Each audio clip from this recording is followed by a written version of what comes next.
थोड़ा ध्यान लगा कर सुनना। अब देखिए, हरियाली तीज करने वाली माताएं थोड़ा ध्यान से सुनना। जो तीज करते हो हरियाली करो, उस तीज की महत्वता क्या है?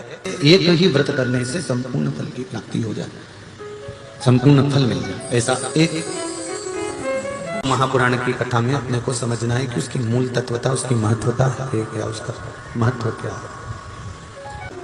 भगवान ब्रह्मा, भगवान विष्णु और भगवान शिव, इन तीनों की जो अर्धांगिनियां, ब्रह्मणी, लक्ष्मी और पार्वती,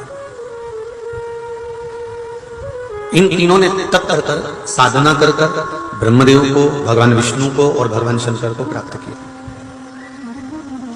और तीनों ने प्राप्त कर कर तीनों देवताओं से वर मांगा कि वर हमको ऐसा दीजिए कि हमारे तप साधना का फल नारी को तीज के दिन प्राप्त हो जाए।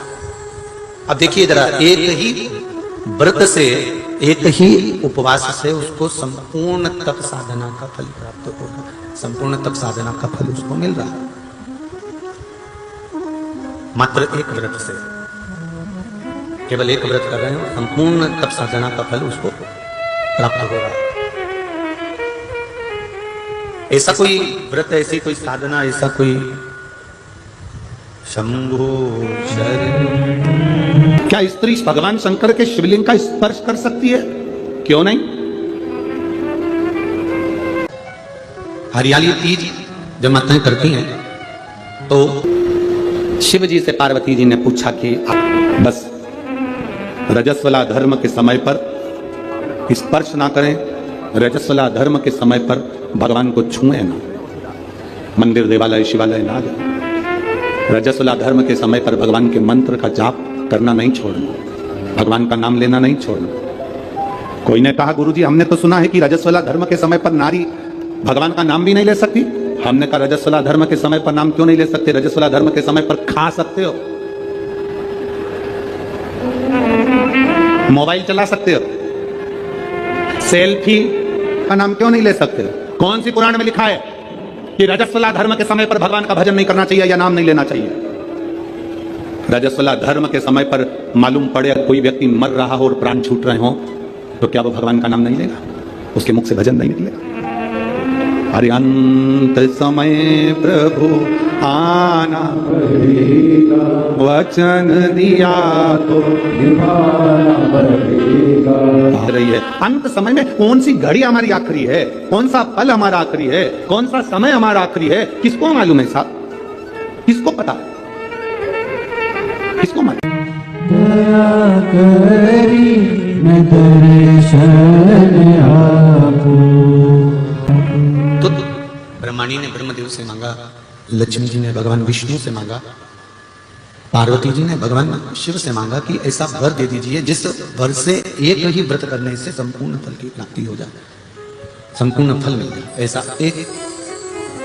अब देखिए, हरियाली तीज करने वाली माताएं थोड़ा ध्यान से सुनना। एक हरियाली तीज, एक गणगौर की तीज,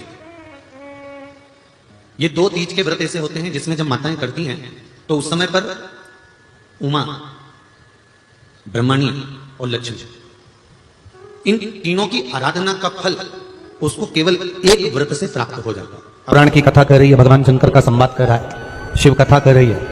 अपने भीतर एक बात हमेशा उतार कर रखना, एकादशी का व्रत करो, चाहे सोमवार का व्रत करो, चाहे पशुपति व्रत करो, चाहे तीज का व्रत करो, चाहे चतुर्थी का व्रत करो, चाहे पंचमी का करो, चाहे छठ का करो, तुम्हारी मर्जी पड़े जो व्रत करो। पर शिव महापुराण की कथा कहती है जैसे माता पार्वती जी ने भगवान शंकर से जाकर प्रार्थना करा कि हे भोलेनाथ, मेरा मन करता है कि मैं तप साधना करूं और उस तप साधना के पुण्य को इकट्ठा कर कर मैं आपको समर्पित करूं।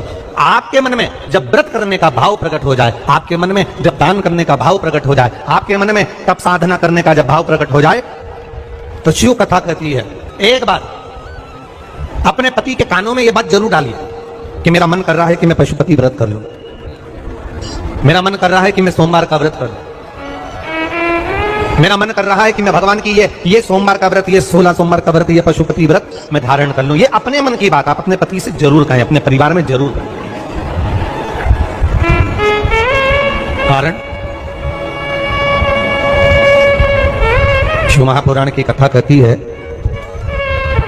आपका किया गया उपवास, आपका किया गया भजन, आपका किया गया मंत्र जाप, जब आप करने के लिए बैठें, उपास करें, मंत्र जाप करें, कीर्तन करें, तो आप जब जप करने या कीर्तन करने या मंत्र जाप करने या उपास करने के लिए जब तैयार हों और आगे बढ़ें, उपवास करते समय, तब साधना करते समय कोई परिवार का व्यक्ति आकर यदि आपका हाथ पकड़कर उठा दे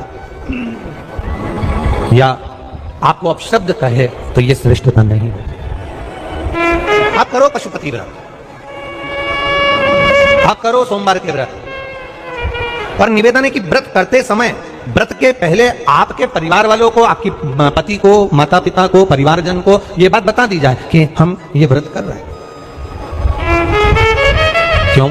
उसका कारण केवल इतना सा है कि जब हम ये परिवार वालों को बता देंगे कि हम व्रत कर रहे हैं, तो आपके व्रत में कोई टोकने वाला नहीं रहेगा, आपके व्रत को कोई रोकने वाला नहीं रहेगा और आप निष्कपट भाव से भगवान की अविरल भक्ति को धारण कर सकते हैं। निष्कपट भाव भगवान के भजन को धारण कर सकते। इतना सुंदर वर्णन किया गया है महामृत्युंजय मंत्र का। यदि हम किसी ब्राह्मण से अनुष्ठान करवा रहे हैं,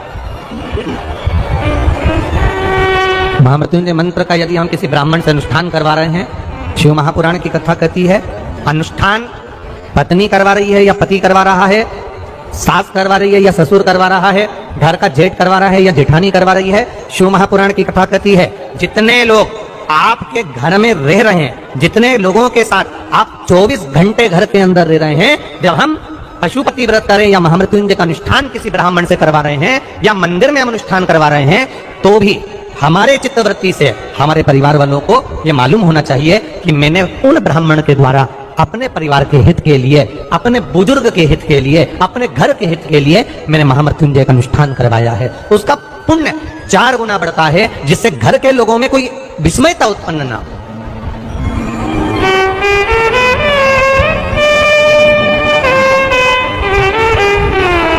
हमारे भीतर कोई विस्मयता उत्पन्न ना हो,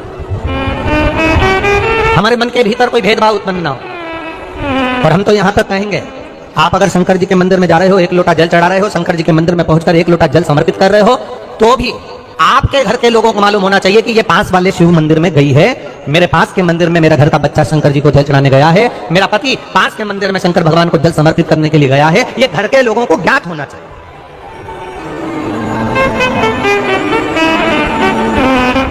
घर के लोगों को ये मालूम होना चाहिए कि ये पास के मंदिर में मेरी धर्म पत्नी गई है, पास के मंदिर में मेरे माता पिता गए, पास के मंदिर में मेरे परिवार के लोग हैं। ये आपकी चित्तवृत्ति में और परिवार की चित्तवृत्ति में ये बात रहना चाहिए, छुपा कर नहीं जाना,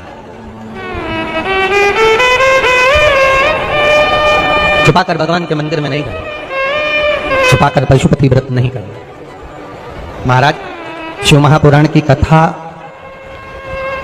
वर्णन करती है कि आप भगवान का अगर कोई व्रत, कोई साधना, कोई नियम ले रहे हो, माना आपने कोई व्रत करा, कोई साधना करी, पर घर के लोगों को वो ज्ञात होना चाहिए कि ये मंदिर तक जा रही है, ये पशुपति व्रत कर रही है, आराधना कर रही है।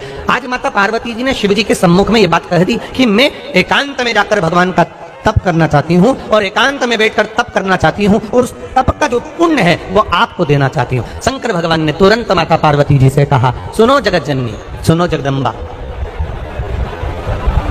सुनो पार्वती, आप तप करो, मना नहीं है, आप साधना करो, मना नहीं है, आप आराधना करो, मना नहीं है, पर आप सोचो कि आपकी करी गई तप साधना का पुण्य आप मुझे दे दो, तो भगवान तुरंत कहते हैं पार्वती जी मुझे आपके तप साधना का पुण्य नहीं चाहिए, आप अपना पुण्य अपने पास में रखो, हमें आपका पुण्य नहीं चाहिए।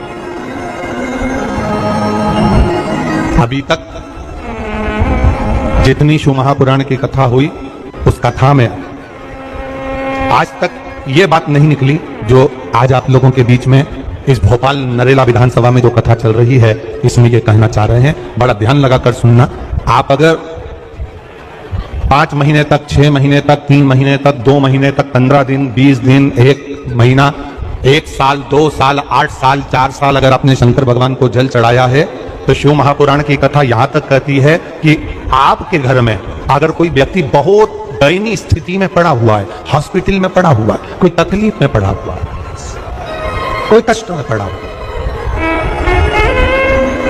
तो आप जब भगवान शिव को जल समर्पित करो तो बाबा से ये विनती कर कर भी जल समर्पित कर सकते हो कि मेरे परिवार का एक व्यक्ति, उसका ये साथ में ये हो गया और वो हॉस्पिटल में पड़ा, उसका नाम ये है, गोत्र ये है। बाबा, हमने जो तप साधना करी है, हमने जो इतने महीने तक आपको जल समर्पित करा है, हमने जो बेलपत्र समर्पित करी है, मेरे बाबा आज स्वीकार करना।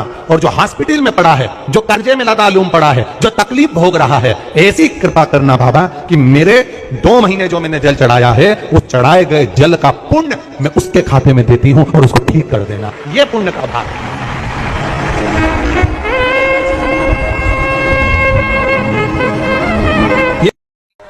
भारत की भूमि पर कई माता में मेहंदियां लगाती हैं, चूड़ियां पहनती हैं, सुंदर चुनरी पहनती हैं, माफ करती हैं, माता का आराधना करती हैं। उसका कारण केवल इतना सा है होता है कि चंचुला देवी